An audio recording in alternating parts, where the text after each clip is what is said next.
Every family begins before we ever arrive, before names, before memories, before stories know where they're going.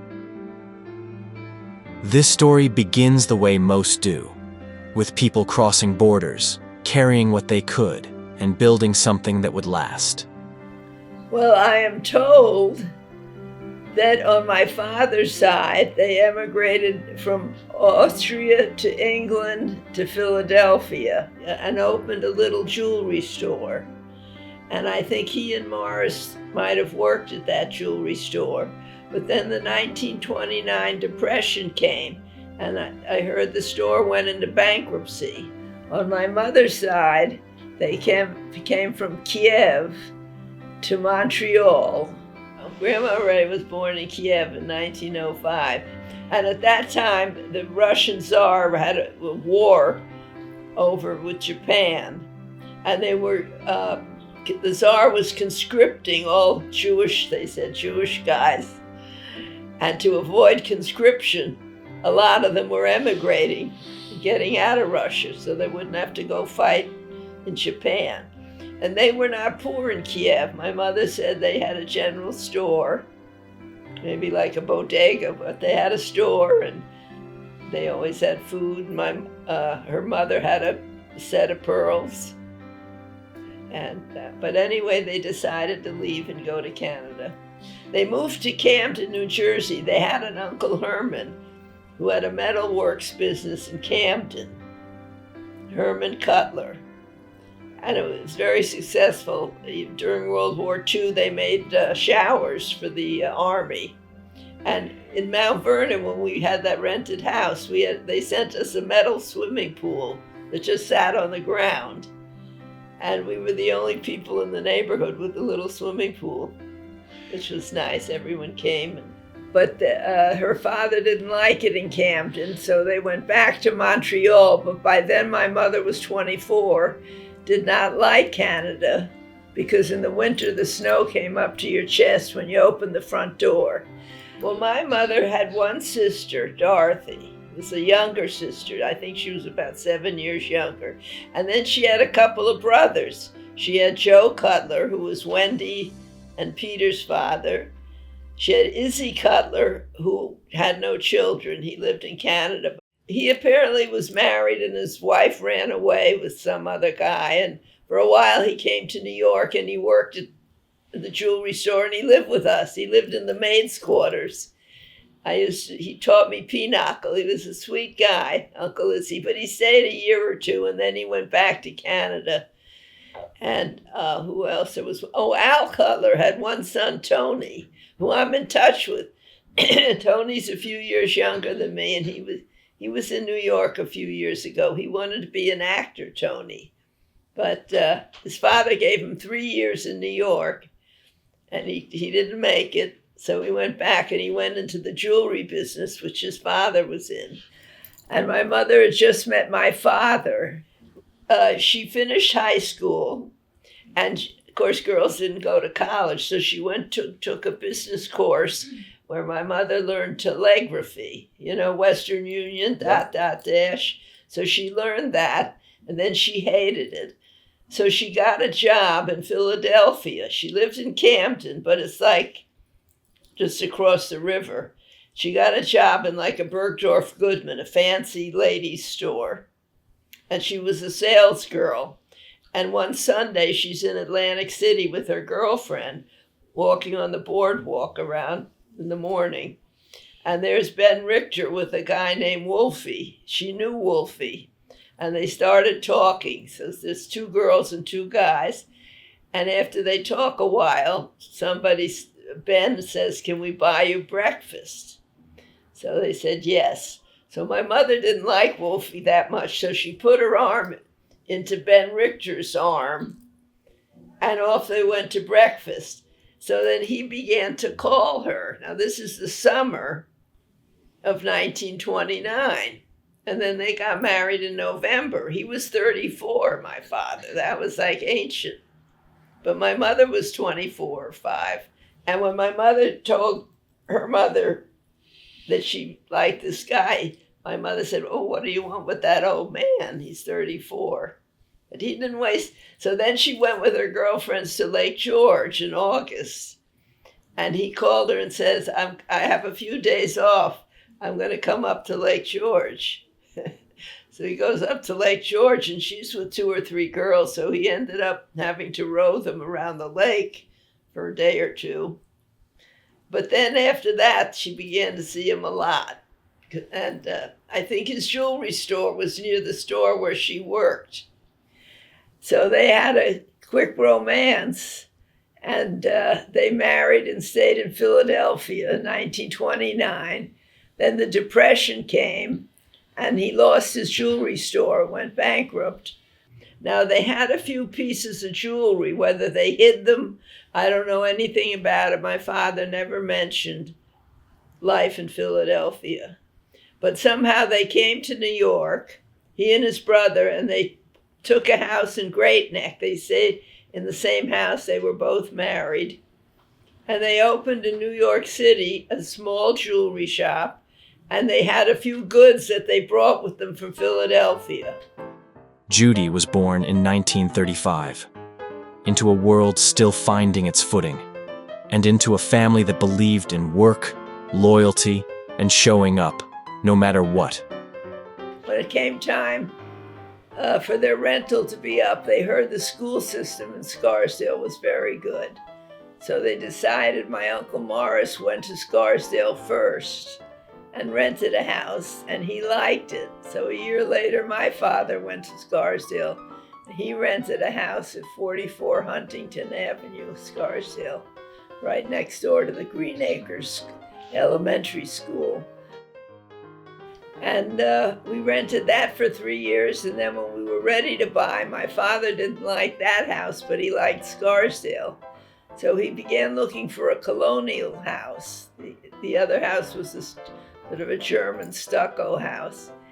And he found one in the section called Fox Meadow.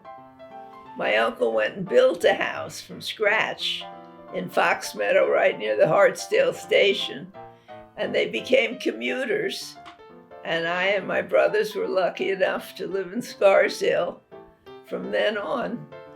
I'd say we moved in about 1945 to 15 Olmsted Road. Ben and Ray were a devoted couple.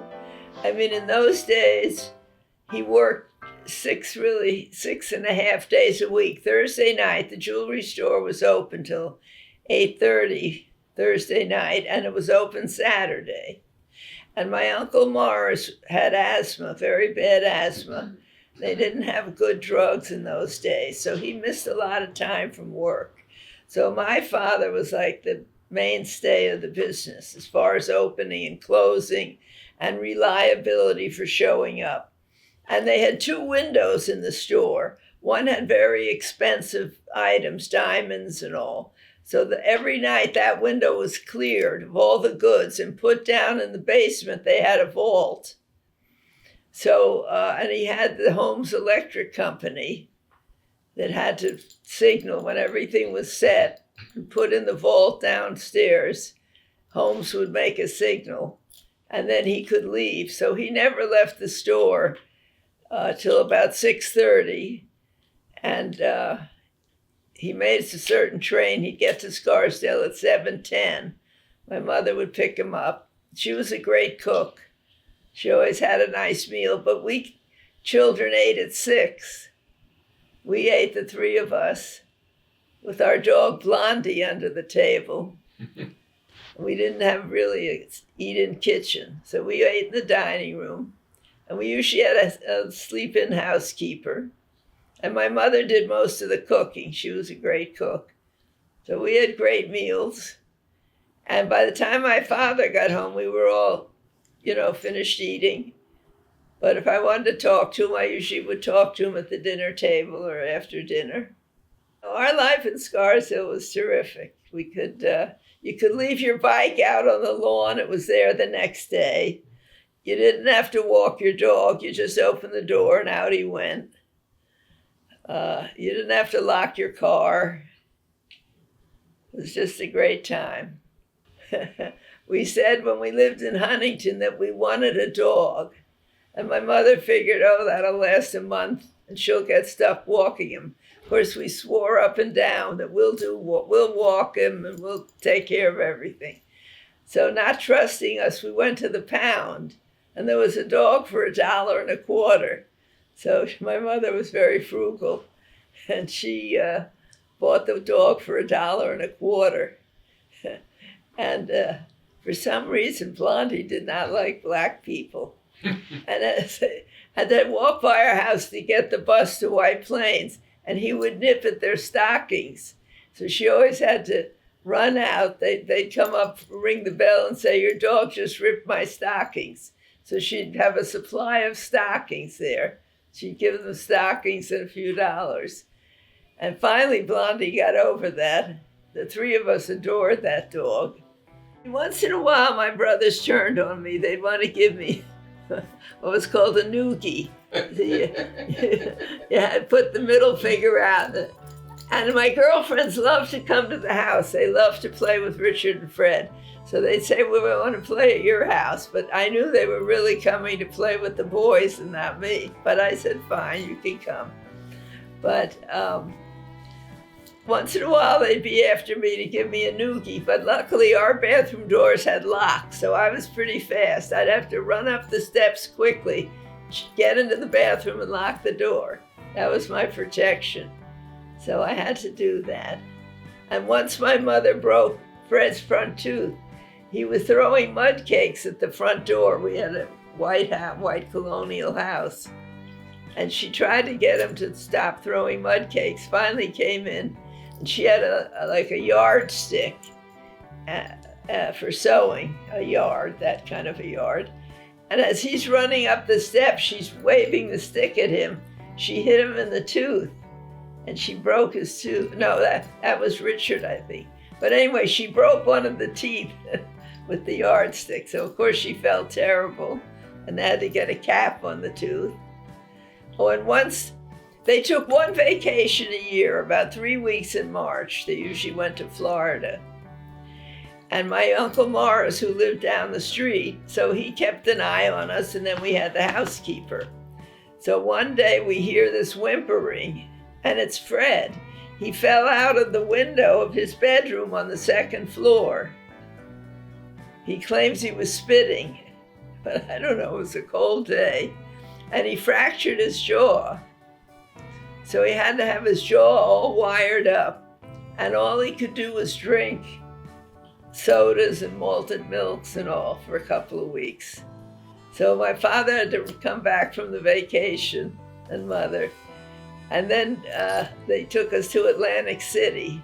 My father liked Atlantic City, and he drank milkshakes for about 3 weeks till his jaw got unwired. Uncle Fred had a lot of accidents. He had a football accident. When he was born, they pulled his arm out the wrong way, and his arm dangled the wrong way, but somehow that cured itself. Fred was a good athlete. He played football for Green Acres Elementary School. He was number 44, which was the number of our house, 44 Huntington. Richard, I don't think, was quite as good an athlete as Fred at that time. But Richard became a good athlete, a good tennis player. Richard and Fred fought a lot. They did. And Richard, too, would run to the bathroom and lock himself in. And he could also outrun Fred. He was faster than Fred. But all in all, I think it was a very happy childhood. So I went to a wonderful camp in Vermont, Camp Awanee, for 6 years. And that's Claudine Baker. And I have two girlfriends from Scarsdale, from Green Acres, Mary Hotzel and Ann Van Cott. And from Cornell, I had a wonderful girlfriend. She just died. She always told me she was in the State Department, but later on, after she retired, she told me she was really in the CIA. And she was smart. She headed the North African desk when Gaddafi was ruling. She called it the Thugs and Mugs desk. She had an interesting life where she didn't marry a man, but she had 2 children with him in Indonesia. I was the best athlete at Camp Awani. And they had tournaments. Some camps had color wars. We sort of had a weak color war, but we had tournaments. So I won the ping pong tournament, the archery tournament. I won the tennis tournament. They gave the awards, and I came home with all the different awards because most of the girls were from Brooklyn and Manhattan. A couple were from Montreal. There were a couple of Canadians. We were up in Brandon, Vermont. And a few years ago, I made Alan take me to Camp Awani. It's now, they sold it as a camp and they built summer homes. But I could make out some of the campfire they left and certain rocks they left, but wasn't exactly the same. I don't know, it was just fun. And my brothers, there was a boys' camp. So Richard went to one called Twin Lake, and Fred went to another camp down the road called Arrowhead. They didn't go to the same camp. I think they fought a lot, Rich and Fred. And my parents thought it would be good for summer camp that they should go to separate camps. Adulthood doesn't arrive all at once. It comes quietly, through partnership, work, and the lives we choose to build together. My father was steady Eddie, 6.5 days. He just took his Sunday off, and that was it. He never complained. My Uncle Morris was sick half the time, but he would come in, and Morris was a wonderful salesman. He could sell anything. And when they started to go to Japan after World War II, I don't know what year it would be, maybe 1947 or 8. I'm trying to judge it. There was the Pan Am Clipper, and you could sleep on it. Above, you pulled the berth down, it became a bed like a train. And they didn't go the northern route. They would go out to San Francisco, then Honolulu, and maybe Wake Island, and then they'd go north. And took about 2 days. And I have a picture of my father. You can see a little Jeep with the white star. The U.S. was still occupying Japan, but there was a lot of money in New York. Our relatives in Camden, New Jersey, made the government metal showers at the different army bases. So people that were in certain businesses had a lot of money, and they wanted to buy jewelry. And this Mikimoto invented the cultured pearl, where they'd put a little irritant in the oyster, and he'd spin something to get rid of the irritant, and that became a cultured pearl. A natural pearl would just be done naturally, but this Mikimoto he'd insert a little wedge of sand in the oyster, and he put them in boxes and put them back in the harbor. I think they did it in Kobe. So Fred and Rich would go, and they'd go for 6 weeks. And Morris loved to go. As sick as he was, when he'd get to Japan, he wasn't so sick. And he picked up the language of all the people that went from the family. Morris picked up Japanese the best. Maybe he got away from his kids they were more troublesome, his kids, than Fred, Rich, and I. We were more normal. Al Cuttler, he started with my family in the jewelry business, and he once said to my mother, "Do you think I'd make partner?" And my mother talked to my father, and he said, "No." He says, "My brother and Morris and I, that's it." So my Aunt Claire seemed to love the business end. So that I'd go with my father to, we called it LaGuardia Airport. And we'd get these crates of pearls, and we'd bring them back to the basement and put at 15 Olmsted. And they'd come bunches with all the strings of pearls, but no clasps or anything. And they'd check them out that they got, and I remember them talking about bills of lading and letters of credit, and they had to sign a lot of letters of credit to get the pearls. And eventually they took a store across from the retail, but it was in an office building. and they called it Neptune, Gem and Pearl, or B&M, cultured pearls. And she had a top salesman, Murray Marks. And then when Fred went to Duke University, but he was only there 1 year, and I don't think he studied much, so he didn't stay there. I think he busted out. So Fred started working at about 19 or 20. Since he didn't finish Duke, my father said, well, then come to work.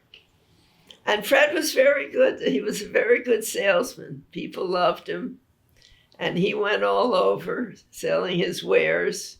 So my Aunt Claire, who was Morris Richter's wife, she was never much of a homebody. She couldn't cook. And she didn't like sports. She didn't like to play cards or mahjong or anything. So she started fiddling with the pearls, and they got her an office across the street in a building, like an office building.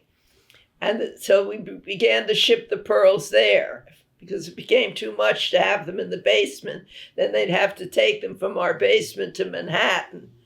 They made a business called B&M Cultured Pearl and Neptune Cultured Pearl. So they had two corporations. We didn't trust Claire because a year or so before, she had come to my father and said, I want you to change the business structure. I want to own a third of Richter's Jewelers, and Morris will have a third, and you, Ben, will have a third. And my father was so upset. He used to come into my bed at midnight and discuss it with me. He'd say, Judy, what do you think of that? He says, that's not right. And I'd say, you're right, Dad, it's not right. First of all, my father really held up Morris because he was always sick. My father split everything 50-50 with him. And, he wasn't reliable to get in on time because he was sick. If he got in 11 or 12, that was good. So that began sort of friction there. So someone asked, why did I go to law school? You got these three men that seem to be slated to make a business out of the jewelry business. And I thought three is enough. Roy is already a problem guy. I mean, Rich and Fred I got along with very well, but I figured I better chart my own course. And then she chose something more. Not instead of family, but in addition to it.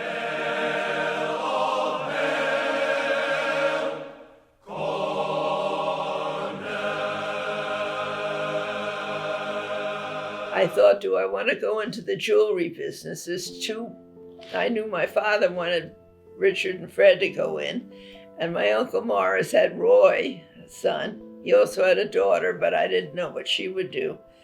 So I figured three guys are going into that business. And we had the cultured pearl import business, so that's enough. Most women went into teaching or executive secretary. I thought, I don't want to be a teacher, don't want to be a secretary. So I thought, well, this law school.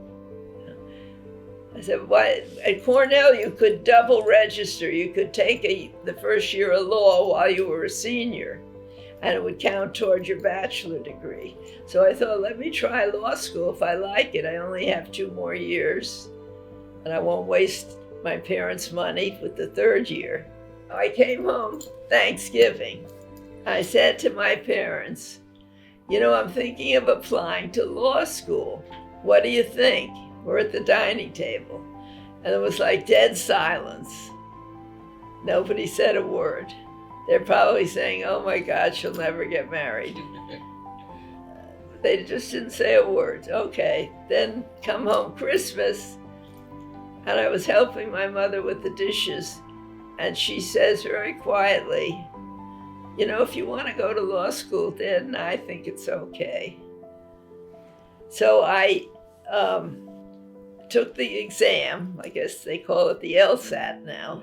I didn't study for it or anything. I just walked in, took the exam, and they accepted me. They could have said, no, don't go. And in those days, children listened to their parents. So luckily, my parents were very receptive. Not very. They weren't oohing and ahhing and pushing me, but okay, if you want to do it, it's okay with us. In other words, we'll pay for it.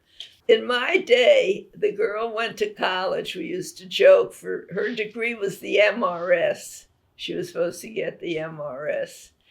But somehow, my junior year, Cornell, we had great parties every weekend, the best. I had the leopard slip, and I made a necklace with olives, and I got a lamb bone from the chef.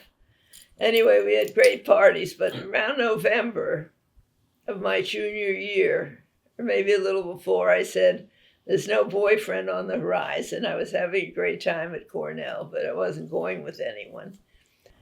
So, okay, that was good. So now I'm going to law school.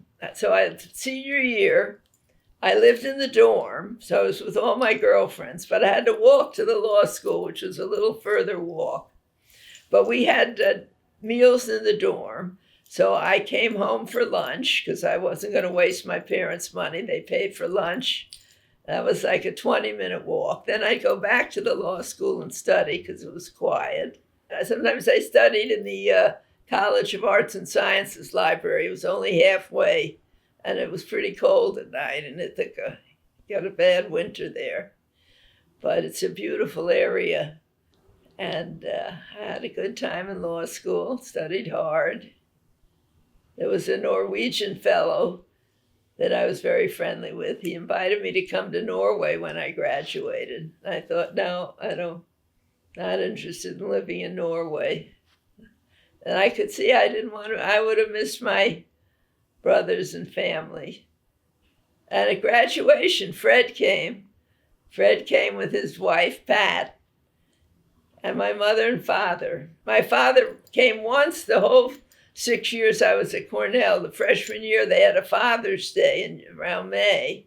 He flew up for the day, which was a Saturday, which is very rare for him to take a day off from work. I was the apple of his eye, I know that. For Judy, work was never about titles. It was about responsibility, about being prepared, about standing her ground. Now I'm having trouble getting a job. Well, there was this law firm had a client. I think he owned they're now the basketball team with Steve Curry, the Seattle Sonics. Anyway, he was a client there, and his wife's jewelry had been stolen.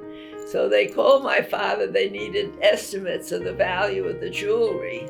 So my father said, do you need a young lawyer? My daughter's looking for a job. Well, I don't know, but I guess they wanted to make sure they got those estimates. So they gave me an interview, and they hired me. They were called Booth, Lipton and Lipton. So that was my first job. My father even had a travel agent named Bert Klebenow, Ultramar Travel. And his office was in the vault of the nearest bank, the Trade Bank and Trust Company. And my father kept certain jewelry. He had a safe deposit box in the bank. And when he was there, he'd have Bert Klebenow make his trips to Japan. Once in a while, he went to Antwerp to buy diamonds, and sometimes he went to Milan to buy clasps for the pearl necklaces and bracelets. So one day, Bert Klebenow says to me, you want to go on a blind date? I said, who do you know? He says, there's this young lawyer. He's looking for a date. And I said, well, what do you know about him, Bert? He says, well, I really don't know him. I know his mother. His mother wants him to get married. So I said to myself, oh, he must be a real loser. His mother was worried about him. Well, it was Alan. So I said, okay, Bert, give him my number. Oh, Bert had sent him on his first trip. Alan was starting to make money. And in our business, you only make a fee if you win your case. You get a third of the settlement. And Alan had a way with the jury, and he was starting to make verdicts, so he wanted to go to Europe. And Bert planned the trip. But in Venice, he didn't put Alan where there was a film festival, and he didn't put Alan where all the young starlets were. He put him at some old hotel with the stuffy bankers. So he calls Bert up to, chew him out. And Bert says, wait, I'll make it up to you. I know this nice girl. She's a lawyer. You're going to like her. So you should go out with her. All right, so he calls me up, and I say, okay, we'll meet at the Plaza Hotel. And I said, I'll wear a blue coat and a blue hat. And he says, I have red hair and freckles. So a week later, I go to meet him. And I'm sitting in one corner, and he's across. And we don't move for like 10 minutes. But he didn't really have red hair. And I guess I couldn't see the freckles. And I wasn't wearing a blue hat and coat. I forgot. I was wearing a brown coat. So he looked at me and said, well, that's not her. She said she's wearing a blue coat. But finally I went over to him because he didn't move for 10 minutes. And I said, are you Alan Levy? He says, yes. And he's thinking, uh-oh, she's either very smart. She's looking me over, or I don't know. Anyway, he bought me a drink. And we had a really nice time. Then he wanted to buy me dinner, but Richard, my brother, had said he would drive me home to Scarsdale. So I told him, no, I have to meet my brother. Oh, it's funny. He says, well, I'll drive you to where you're meeting your brother. So there were two cars, a big white Cadillac convertible and a sort of dumpy car. So I figure, young lawyer, I went up to the dumpy car. And he says, that's not my car. I said, which one is yours? And he points to the nice white Cadillac convertible. So I was surprised he asked me out. And he also later told me, then he invited me to a seminar at the Westport Playhouse. And when he came to pick me up, I wasn't quite ready. But then he was talking to my father, was there. And then I came down, and just before we went off, he says, I kissed Blondie on the lips goodbye.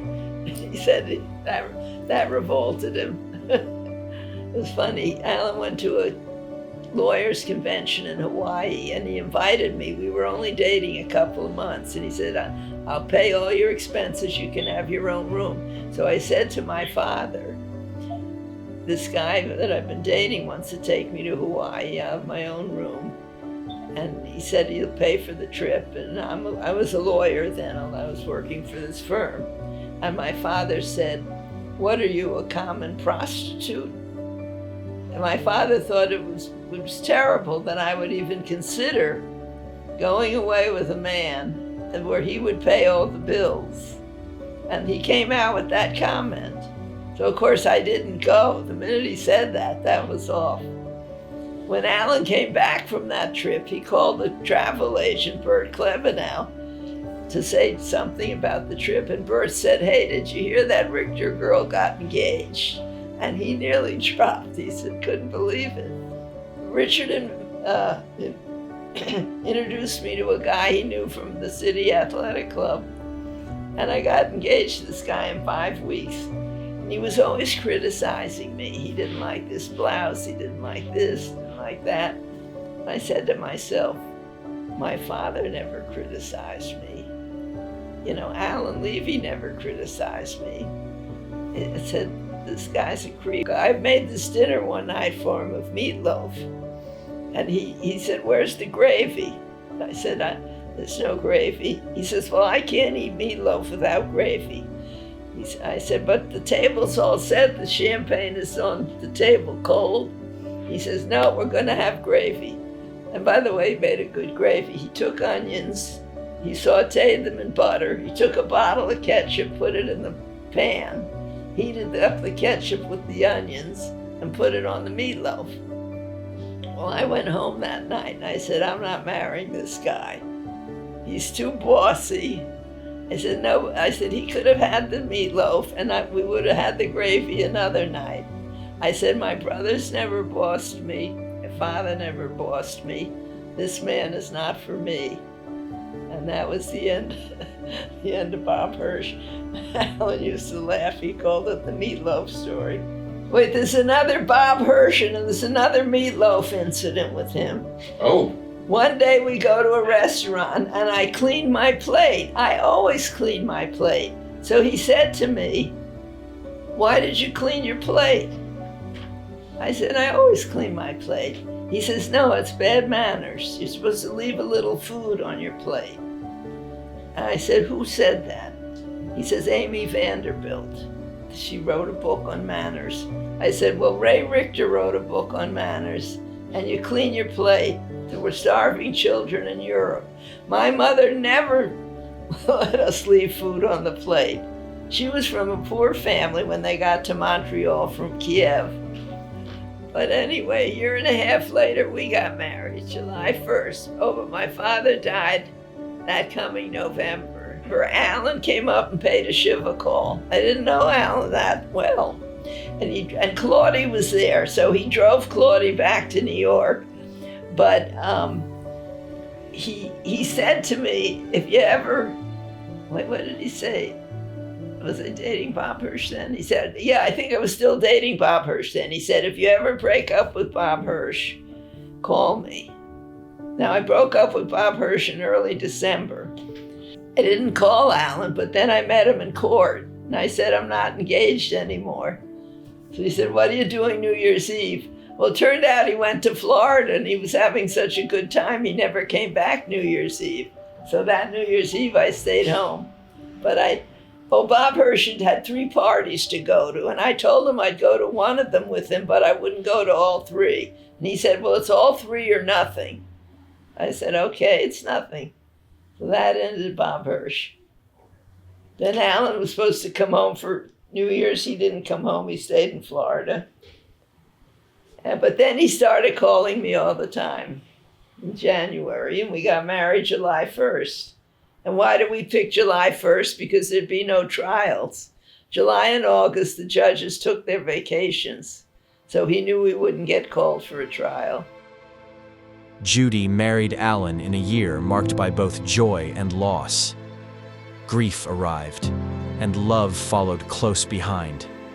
Fred and Rich stood beside her, not to fix what couldn't be fixed, but to make sure she was never alone. And then he gets cancer. My father began to have this stomach ache, and he had really good Dr. Aronow at Columbia Presbyterian. First they call it a hiatal hernia, but it really was stomach cancer, and there was no treatment then in those days. The diagnosis was in the spring, and he died November, I think, 29th. Yeah, he died at home. We had a nice Scarsdale Dr. Moses. We'd come every day and give him like a morphine shot.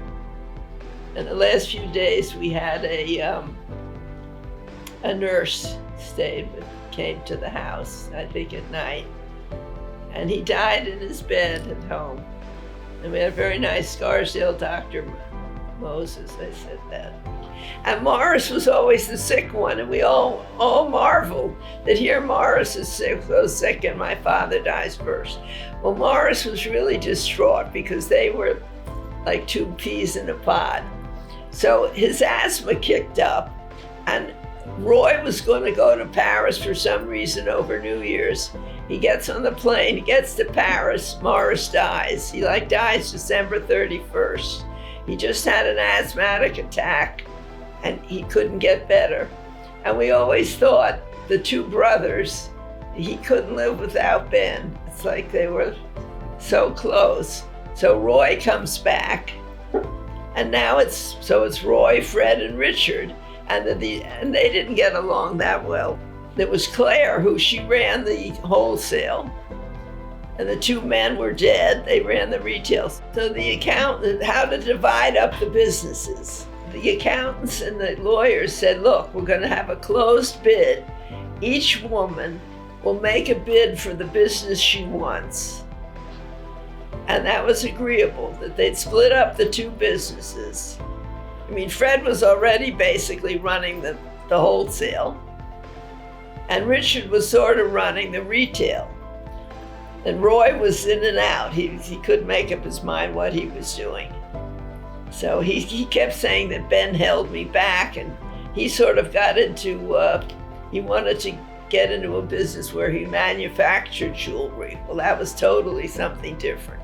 All right, so the 2 women put in bids, and lo and behold, They each bid for a different thing. So my mother bid for the wholesale business, and Claire bid for the retail. And they put in pretty much the right prices, and it was a done deal. It was done very amicably. And someone asked my mother, why did you go for the wholesale?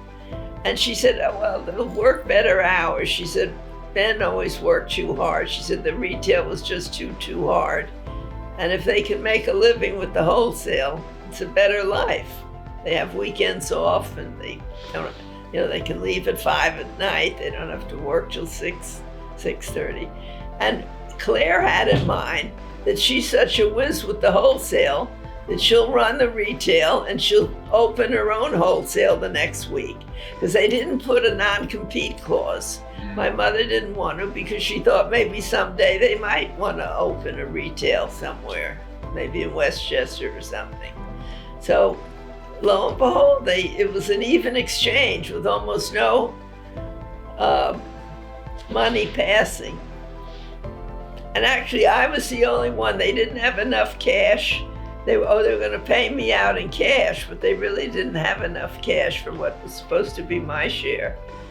So they paid me in pearls and diamonds. I got a diamond necklace, which I wore once, a diamond watch, and a diamond bracelet. I still have the watch and the bracelet, and they're beautiful.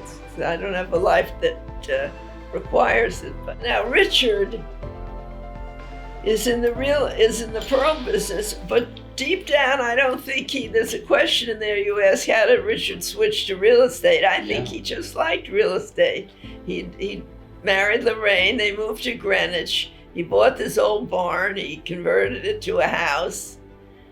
Then he had 8 acres, and he sold off 4. And I think he just liked real estate. So he got a job with a guy that had a real estate business named Dave Wilson. And he stayed there a couple of years, and then he went on his own. Richard was very handsome at that age. He was a good athlete, a good tennis player. And the girls liked him. And somehow he fell in love with your mom, Lorraine, and she was very beautiful. But she came along with 4 children and 2 prior husbands. There were, he once was thinking of adopting you children. When he married your mother, and my mother, I think, was sort of against it, as her contemporaries would be. And he was thinking, I remember he came to me and he said, I'm thinking of adopting her children. Oh, you weren't born yet, but Missy, Andrea. No, Gary's father was around, but Jimmy, Missy, and Andrea, he was going to adopt. I said, Richard, don't adopt them. They were getting Social Security benefits because their father had died. So if you adopt them, they might take away from it. And if Lorraine and you divorce and you have adopted them, you'll be totally responsible for their finances. And it's just not a good idea. Just leave it the way it is. And I think he took my advice. I don't think he ever formally adopted them, although I think they considered him their father, except for Gary. Gary, he said, because Gary's father was active in his life. So if Richard would ask him to clean up the barn, he'd say, you're not my father. I don't have to clean up your barn. But the other kids were really cute.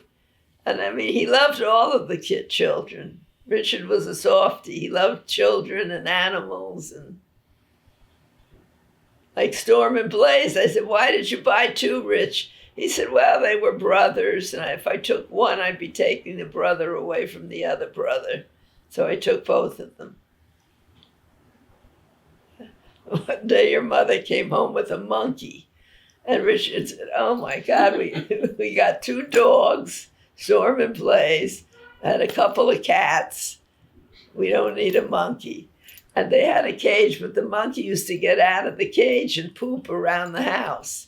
So finally, Richard convinced your mother to give the monkey back to the shopkeeper. Probably one of the few times he prevailed, but he really loves your mother. Pat worked for Richter Schuler. They always took on extra help between Thanksgiving and Christmas. So Pat began to work at Richter Schuler's, and before you knew it, a romance ensued. Fred was working at Richter Schuler's, and they got engaged and they got married January 1st. So they had a very short courtship, and they were madly in love, I remember. And that was it. I don't know whether sex was the reason. In those days, kids didn't sleep together till they were married. So I remember I was a sophomore at Cornell, and I got a letter from my mother that there was going to be a wedding January 1st. They got married. And Fred continued on with the wholesale pearl business. And Sue reminded me she worked for him a couple of summers. And he seemed to make a living. He had a couple, 3 or 4 stringers. And he was all over the world. I once said to him, "What are you doing this weekend?" He said, "I'm going to a bar mitzvah in Istanbul." Like it was nothing. He had friends from Bogota. He had friends from all over the world. But when I think of Fred, I think of having a good time. He was a great host whenever he entertained. And he didn't necessarily spend a lot of money, but he knew how to have a good time on a budget. And he really was a good host. I kidded him. I said, "You're the only guy, your first divorce, you got away with the health insurance. He gave your mother, he kept her on her health insurance. The second one took Romeo. He broke up with a girl that had 3 boys, Judy Katz. She said, 'My boys love your dog. Would you give me Romeo?' So he gave her Romeo, but then he got Titus."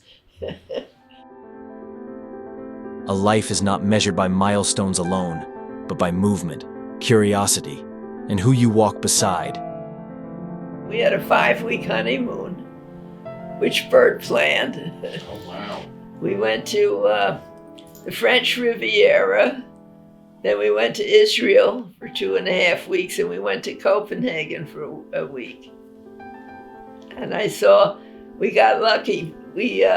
I made another one of my boo-boos. We were supposed to fly to Israel, and it was, say, July 20th or whatever. So we get to the airport, and he's getting rid of the car rental, and the lady says, "I'm getting rid of I'm checking in." She says, "How nice of you to check in a day early." I said, "What do you mean a day early? Weren't we going?" I was wrong by a day. It was only the 19th. So I yell, "Alan, don't give the car away." So he comes back. So we opened our suitcases, and I had like a beach bag. We just stuffed in a bathing suit. I had on my little travel outfit. And off we go to Monte Carlo. And we check in. There's this great Hotel de Paris.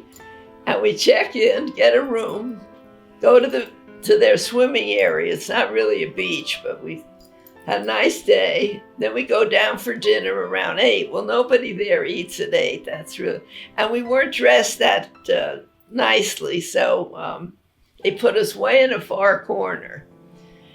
While we're there, 4 people come in, and this beautiful blonde comes in a beige chiffon, and I say to myself, "I know that woman. Cornell, Scarsdale, I know her."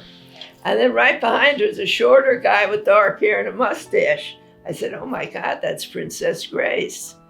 All right, they go out to a balcony. About 15 minutes later, there's a clap of lightning and a thunderstorm, and in they come and sit at the table right next to us. So we're almost finished, so I said to Alan, "Let's have an after-dinner drink." So we stayed another hour just looking at Princess Grace and Prince Rainier. And then the next day we flew to Israel. So that was a nice trip. Oh, and on the way, was a fancy hotel called Hotel du Cap in France. So we thought we'll just peek in. And around the pool's this skinny guy in a bathing suit, and Alan says, I think that's a judge I tried a case before in Queens. But he wasn't sure because he always had on robes, and without his robes, he was sort of skinny. But he went over to him. He says, are you Judge Marquette? He says, yes. So then in the fall, when I appeared before Judge Marquette, he said, didn't I buy you a drink on your honeymoon? I said, yes, Your Honor, you did. Thank you. I was home by usually 4 or 5. I didn't work till 7 or 8. I used to walk you both to school for the whole time. I usually picked you up, but if I couldn't, we had a housekeeper or a babysitter would pick you up when you went to PS 41. Then when you went to Fieldston, you went on the bus. So that you did on your own. I was able to juggle. I remember when you were little, I would leave the office around 3 or 4 and come home. And then walking home, Scarsdale, the night air in Scarsdale always smelled so sweet. And it wasn't a long walk. From Hartsdale to 15 Olmsted was about a 15-minute walk, maybe 20 minutes. Nothing, and you were a cute little boy, and we strolled down Fox Meadow Road. I never was a good cook. That was one thing your father used to say to my mother, Ray, how come she's not a good cook? And my mother would say, well, she writes a good brief, doesn't she? I used to come home and I could work at home. I had my typewriter and I had these books so I could do the briefs at home. So I just tried to be available. And that was one reason I wouldn't want to be a judge. I wouldn't want to work for somebody else because Dad was very good about, letting me out. There were only 2 times in my whole married life I sort of lied to Dad. One, Fred was in the hospital. He'd had back surgery, and he'd gotten 4 pints of blood in New Rochelle Hospital. They were short of blood. It was July. So he needed 4 people to give blood. And my mother was too old. I think if you were over 70, you couldn't give blood. So his girlfriend, I think, gave blood, Barbara Wachtel. So I said I would give blood. So Alan said, don't give blood. So we were supposed to play golf that Tuesday, and it was a hot day. So I told Alan I'm going marketing. I left at 8, and I told him I'm going food shopping. I'll meet him at the first tee at 10. But actually, I went to the New Rochelle Hospital and gave a pint of blood. And of course, they want to shush you right off, but they give you a little glass of orange juice. I said, no, I'm going to sit a little. I sat a while, get to the club, and on the 4th hole, I begin to feel really dizzy. So I walk off. There was a place to sit down, and I faint on the cart path. And so now I figure, I guess I have to tell him that I gave blood. Maybe that's relevant. And we were playing with a doctor. He took off. The doctor didn't even wait for me to revive. He went to the next hole. Of course, Dad came with me. We went to the ladies' locker room. So that was one time I lied to him. And the other time, Doug, we were in China. And Doug wanted to ride a bike. And in 1984 in China, there were very few cars. Only government officials had a few black cars. Everyone rode a bicycle. Tiananmen Square, the bikes would be 20 abreast. Everyone had a bike. So Doug says, I want to ride a bike. And Alan says, no, we're not riding bikes, because if you fall, you'll have an accident. We were on a tour of judges from Florida, judges and lawyers.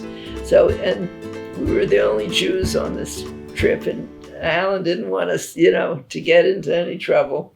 So he said, no. So one day we're on a tour, and I see a good-looking couple on bikes. And then an hour later, they're in the hotel having tea. And I went up to them, and I saw them from our bus, our tour bus. I said, didn't I just see you on a bike? And they were from Australia. And they said, yes. So I said, where'd you get those bikes? So they said, well, you go down an alley by the hotel. And for 50 cents, you can have a bike for the whole day. The only thing is you have to give them your passport. Now, the tour guide had all our passports. So I said to the Snowy, the tour guide, could I have my passport? I didn't tell her why, and I didn't tell Dad. And at the end of every day of touring, they took us to these dollar shops where they wanted us to buy things and pay with dollars. So that day I said to Dad, I don't know, I made some excuse. I said, gee, the kids and I don't want to go to the dollar shop. We're going to take a walk or something. So he went back to the room and took a nap. And we went down the alley, got 3 bikes, gave the 3 passports, and we only had like an hour. So I said to the kids, well, we can only bike, say, 20 minutes, then turn around, bike 20 minutes back, and leave 10 minutes to get our passports back. Pay the money and all. So that's what we did. Dad wanted you to be bar mitzvahed, I know that. And we didn't want to plunk you in like a year before the bar mitzvah. So we went to the temple like 5 years before, so you'd be like 8 years old. And they said, no, that's too early. We don't really start them till 3 years before. So I don't think we joined the temple that year. We waited. And then when you were about 8, we joined this village temple because it was 2 blocks away. And Dad definitely wanted you to be bar mitzvahed. He thought that was important.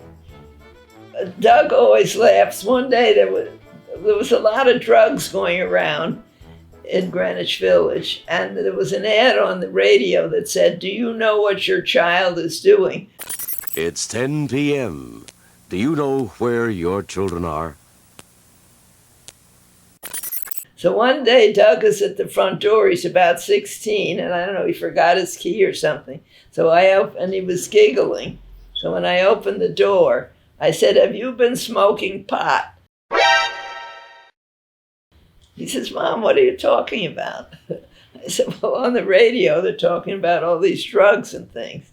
They said, I hope you're not doing any smoking. By the way, Alan and I never smoked. We were very much against smoking cigarettes or smoking any kind of pot. And that's how I would handle it, just bring it up and talk about it, but usually in private. Your father liked to travel. He loved to travel, and I liked to travel. We had a 5-week honeymoon. No, none of my friends had a 5-week honeymoon. Your father, when we went to Israel, he said, I want to go home. I'm going home to Israel.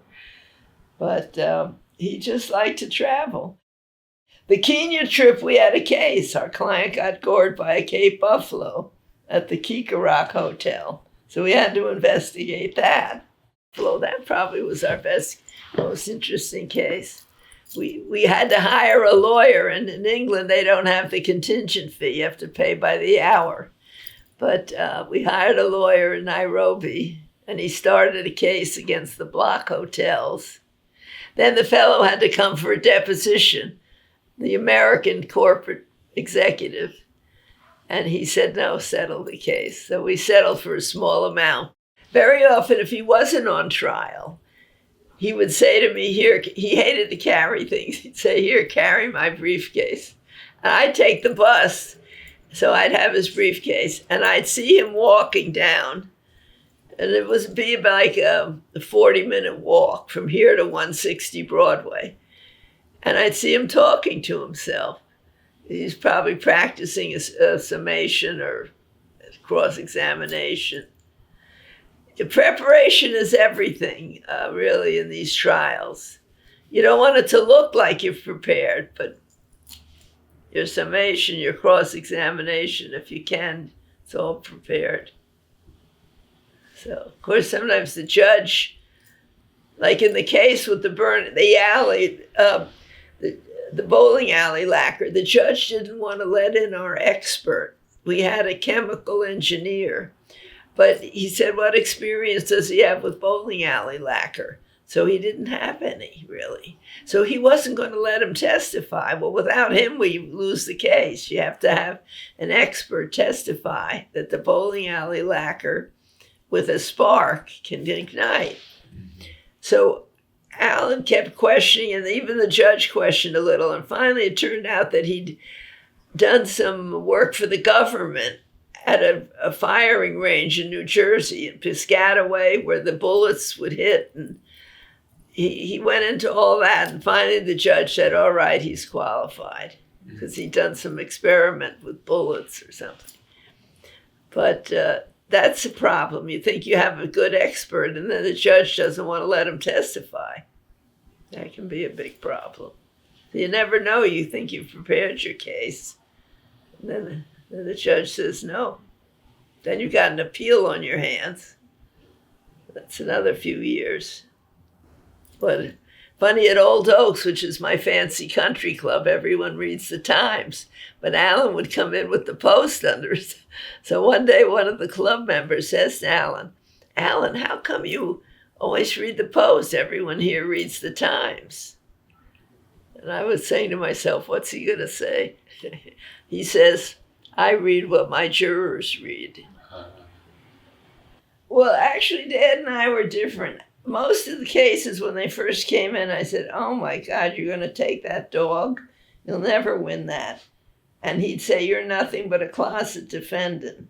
He said, my Scarsdale upbringing. So we never agreed on the cases. So he always made the decisions on which cases to take. He didn't like to turn away a case because he said next time they might really have a good case. Let's say it was a so-so case. He rarely turned away a case, even if it was a little one. I know your friend Barry and Amy, they don't want to take a case. If it's not worth $100,000, they won't take it. But Dad was never that way. He would always he took almost everything if he thought he could win it or settle it, on the theory that the next time they'll have a bigger case. So if Alan was on trial, I'd call Grace and I'd say, what kind of a mood is he in? I'd call him around 4:35.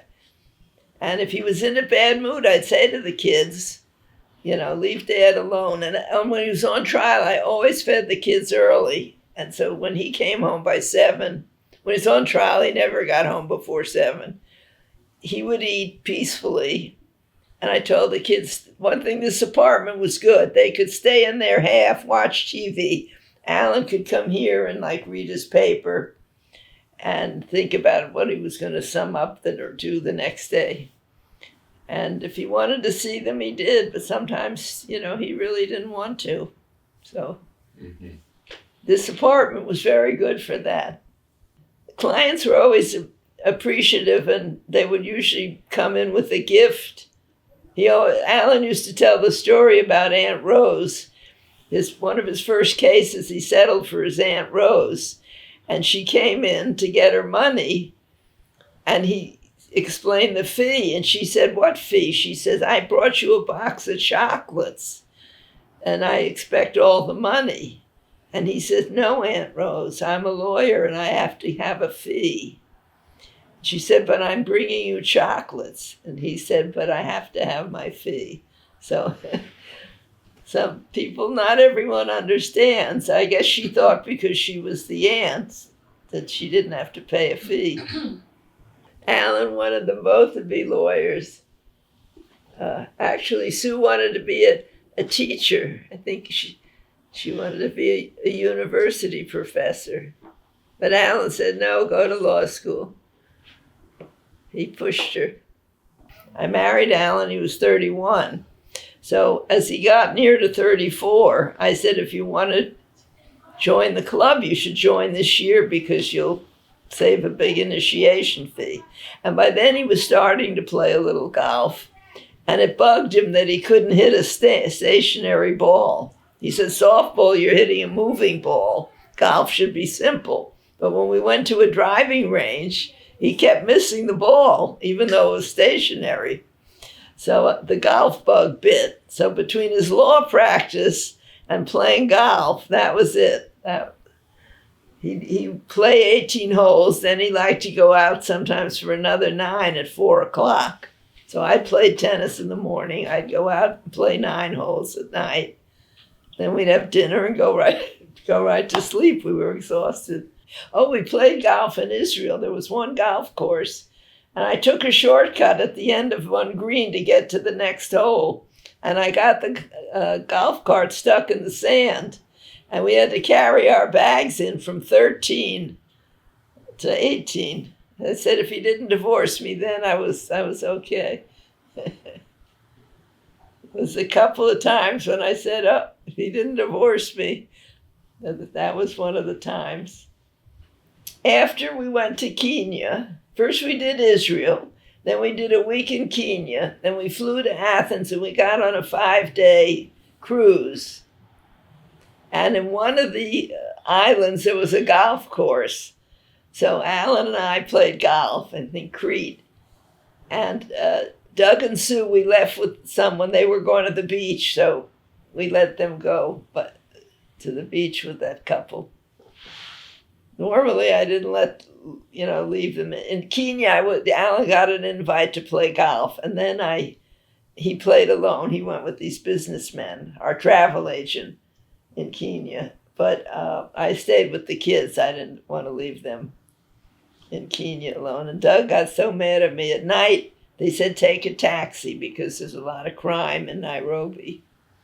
But for a restaurant, if it was a block or two, we would walk, even though they said to take a taxi. And I'd whisper to Doug, where to, Bantu? And Doug would say, Mom, shut up, In Kenya, there's 23 tribes, I think, 23 or 34. One is the Kikuyu, the Bantu, and they each have their own language. And they'd sleep at night. In the summer, they'd sleep on the park. The grass in the park was just littered with bodies of people sleeping. That was something I never saw before. Dad always wanted to go to Scotland. He used to read 2 golf magazines. And we just took a trip out of the golf magazine. And they gave you 2 choices. You could rent your own car, or they had a little bus. So we rented our own car. And we started, the minute we got off the plane, we were playing golf. Prestwick was our first course. In the pouring rain, it just poured. When we couldn't wait to get into the pub and have a hot bowl of soup. And it rained almost every day. Then we were 4 days in St. Andrews. And we had the room. Tom Watson slept here when he won the British Open. We had his room. So we got the best room. Of course, I had to remember, when I'd get up early to drive to the golf course, I would invariably be on the wrong side of the road. But since it was 6 in the morning, Dad would say, get over. I did all the driving. I never liked your father's driving. Oh, then there was an extension. You could go to London for 4 days. So did your father take the extension? Yes, of course. So we went to London and we played 1 day of golf at a course called Blackheath. And we had dinner there and then we toasted the Americans and the British. And Sue needed a raincoat. I'd spent a whole morning shopping for a raincoat, which she didn't like that much. I still have it. I wear the raincoat. It's terrific. I said, if the British can't make a good raincoat, nobody can. And we really had a terrific time on that trip. So a year or 2 later, we went to Spain, and he got that trip out of Golf Magazine. And we stayed at Soto Grande, which is another little town, and they had a couple of courses. But then someone told us the best golf course in the world is called Valderrama, and it's in Spain, and it's owned by a rich man from Bolivia named Patino, or I don't know, he owned tin factories. So we got permission, somehow we got a tee-off time at Valderrama. The cart paths were all lined with fake grass, and it was a great course. And again, we had a car. We always rented our own car. And then that was nice being in Spain. That was about an 8-day trip. As a matter of fact, if Dad hadn't died, our next trip, we were going to go play golf in Portugal. That was Portugal or Ireland. Those were our next 2 trips. After all the chapters are written, what remains is not what we accomplished, but how we treated people. My ideas are old-fashioned. Your daughter Ray is a big Zoltan fan. Zoran, and they both have tattoos, your daughters, which I don't approve of, but they're good kids. They're both very bright. They, I don't know if Maya has reached her potential. She's so bright, Phi Beta Kappa. So far, she wants to be an English teacher, I think, English French teacher. I always thought she would be a doctor. So I don't think Maya's reached her potential, but I mean, I love her, and I never say anything to her on this subject. But she seems to be enjoying teaching English in France. So that's good. And Ray seems to love her social work, which is terrific. And Ray is into singing. She's in a choral group, and she's into a lot of activities. So that just gives me joy to see them grow up and be happy.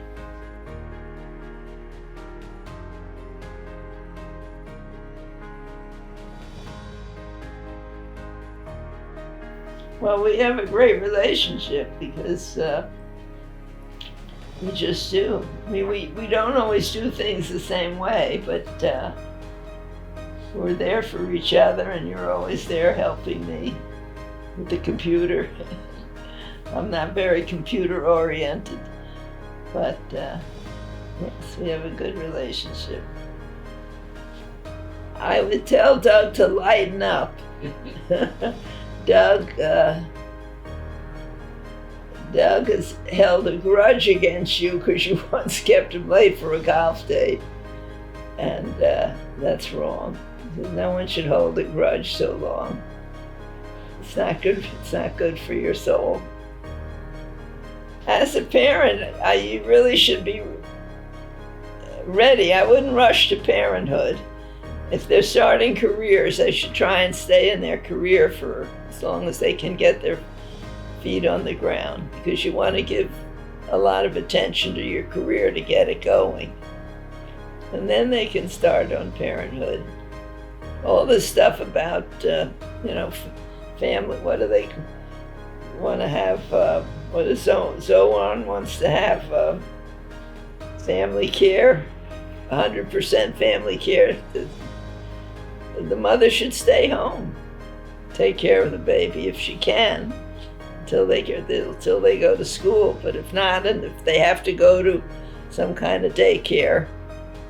Oh, he wants universal daycare. Well, that costs a fortune to have universal daycare. But if you have a career you want to pursue, of course you have to get it. But if you have children, that's an occupation. Being a mother and raising children properly is important.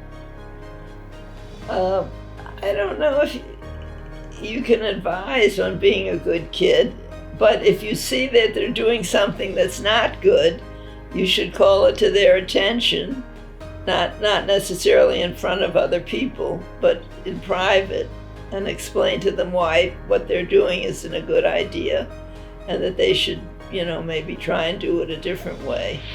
I think that's the best way to do that. Joyous moments. Yeah, that's a funny word, joy. But I guess the birth of your children, your wedding, then good trips like meeting Grace Kelly, that was exciting. I don't know, every day is a joy, really. I don't think you chase happiness. Either you have it or you don't. I mean, just happiness is a product of what you do, of your work.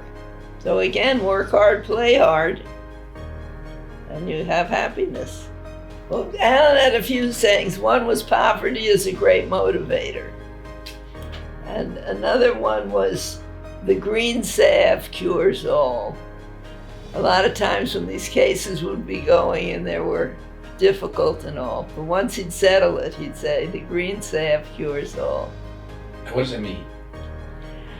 He just means that when you have money, yeah, it cures all the ills.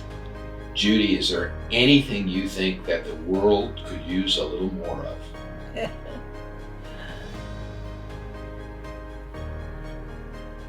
There is. I have to think of what it is. We'll have to less of Donald Trump. No, The world should do more of the United Nations, the United Nations Charter. If they followed that, they would be better off. A good life requires an interesting career where you make a living and you can afford to buy what you want to buy and raise your children and send them to college and have a retirement fund. That's a good life. Do you have any regrets? No. None.